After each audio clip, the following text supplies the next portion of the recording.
বিশ্বের বাণিজ্য বাস্তবে অল্প কয়েকটি সমুদ্র পথের ওপর নির্ভরশীল। সাম্প্রতিক ইরান যুক্তরাষ্ট্র উত্তেজনা এটি স্পষ্ট করেছে।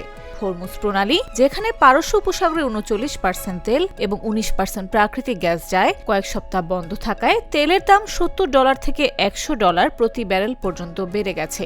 খাদ্য, কৃষি ও অন্যান্য কাঁচামালের বিশ্ব বাণিজ্যও এতে প্রভাবিত হচ্ছে।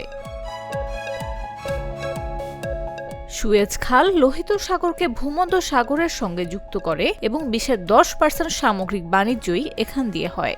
তবে ২০২১ সালে একটি জাহাজ আটকে যাওয়ায় ৬ দিন খাল বন্ধ থাকায় প্রায় $10 বিলিয়ন ক্ষতি হয়েছিল। ভবিষ্যতে হুথিদের হুমকিও এখানকার জাহাজ চলাচলের ওপর ঝুঁকি তৈরি করতে পারে। পানামা খাল প্রশান্ত আটলান্টিক সাগরকে সংযুক্ত করে এবং উচ্চ মূল্যের কার্গো ও কন্টেইনারজাত পণ্য এই খালের উপর নির্ভরশীল।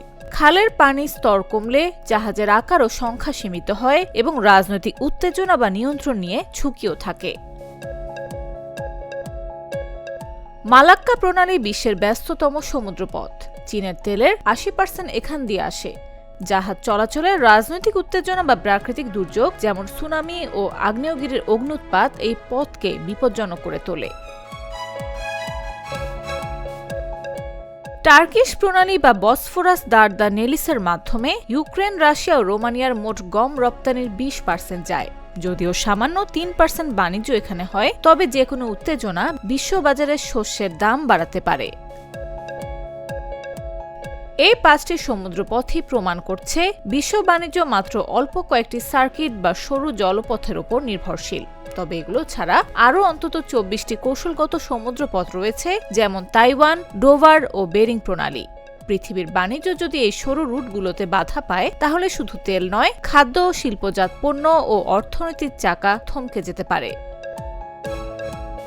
নিউজ ডেস্ক, জাগো নিউজ।